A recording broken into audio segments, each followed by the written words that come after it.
Hey, what's going on, you guys? Well, you guys to another one tape review. It's your boy Big Dog back in review for My Hero Academia, Boku no Hero Academia, whatever you want to call it. Season 3, Episode 3, or as most people probably gonna title it, Episode 66, people.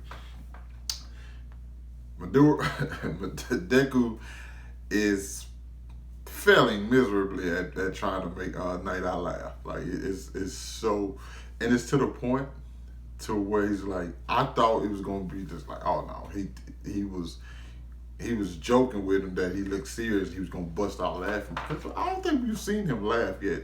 To be honest, we have not seen him laugh yet.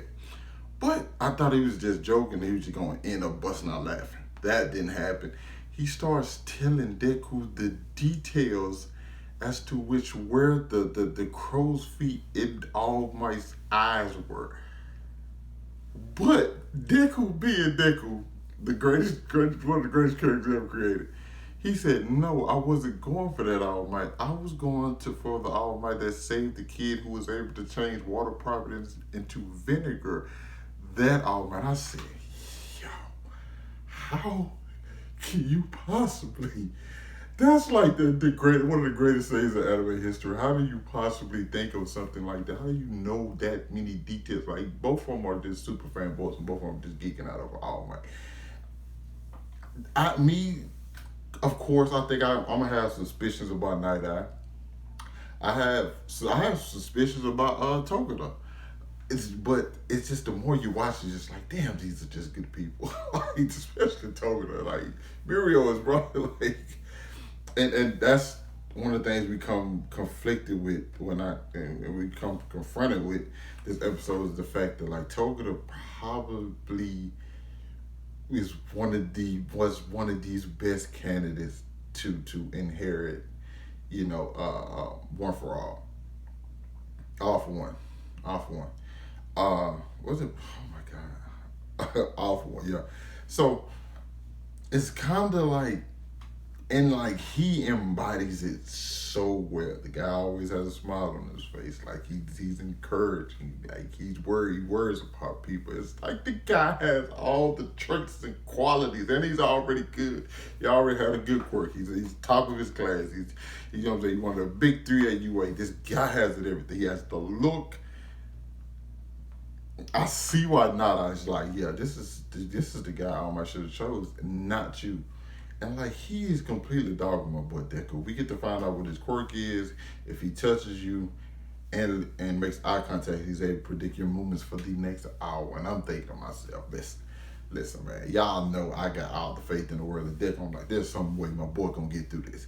There is some possible way he is going to get around this, but he doesn't. He loses. He misses the 3 minutes go by. He doesn't retrieve the stamp. Loses.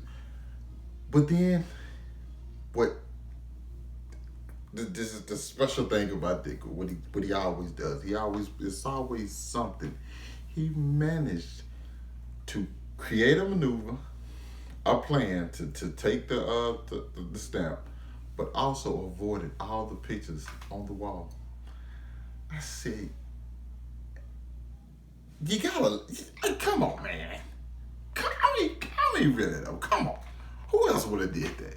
If it were Bakugo, he just would have blew the whole place up. Okay, Todoroki probably would have froze stuff, and when the ice melted, it probably got wet. Like, you don't meet people like that all the time, man. It did just like, I already know I was gonna take you on ahead of time. You know what I'm saying? Once I heard she was coming. Which is now, it's like they about to split up into teams and go do like some kind of like some recon, just surveillance around town, because they keeping track of Overhaul, who something just brought to my attention today. He's a part of the Shie Hasekai, but he's the number 2. You gotta. I mean, come on, he's the number 2. There's no way in here you're not gonna wonder, like, what the fuck is number 1? Like, who is he? Like, you know what I'm saying? So now that's like a thought just going in my head. There's probably gonna be there all season. It's like, who the hell is number 1? Also, they go on But before before I get to the end of the episode, it was another nice little thing that we just have to address. And that thing just so happens to be that Deku goes back to school and he tells everybody like, "Hey, I know where I'm gonna be like not interning, but do my work study at." It's like, all right, cool. You know what I'm saying? We still gotta find some space. Tokiyomi is gonna be working with the third ranked hero, Hawks, who the only thing we see is like his wings. That's it. And from what I heard, he's like a fan favorite in the manga. Like a lot of people rock with him. I don't know anything about him, which is good because I know I'm going to get to see everything. A reason why he's a fan favorite in the manga. Pretty soon, and we got what's the name? Kirishima got called by one of the big three, as well as Ochiko and Sue.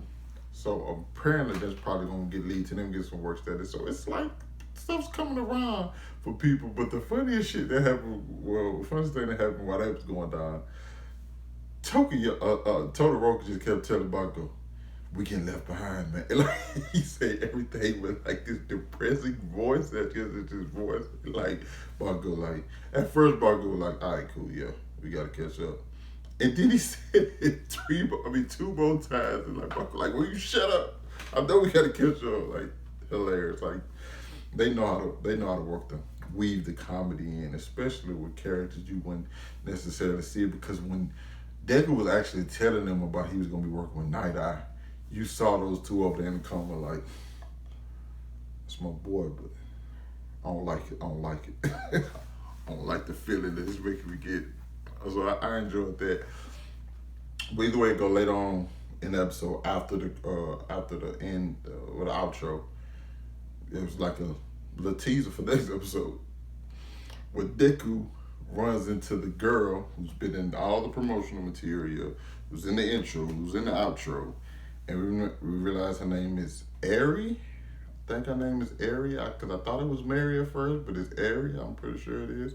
The little girl with the one horn, and she's being, I ain't gonna say guarded, but walked with overall. So it's like Deku just like, "Oh, wait a minute, like this is bad." First of all, you supposed to just be doing like some surveillance. You end up running into the guy you're surveilling, but not only that, you have an interaction with him, and then you meet this girl who you don't know if she's all right. You don't know what to do. It's kind of like a judgment situation, and we gonna see like what happens next episode. It's like was this the right idea just to let them go away, or like who is this girl? What's the significance of this little girl? Because I have zero clue whatsoever. But I'm gonna watch the episode again, maybe see if I can like find some stuff. And I need to learn the name of the big three, because I am not lying. That's the only reason I didn't actually mention them by name. The one who looks like Sasuke, and then the other one looks like any other typical anime character girl anime character, super jolly. Except for like the big boobs. She ain't got the big boobs. She's a student. It just feel weird like talking about her like that. And she's still in like school. It just feels awkward, man. It just feels awkward. But yeah, you guys let me know what you thought about this episode down in the comment. Let me hear me with those predictions. Only taking predictions from people who only watch the anime though. Not from you manga readers, okay? Y'all know what's gonna happen. Let us anime watchers enjoy the surprises that's about to go down. All right, Kip.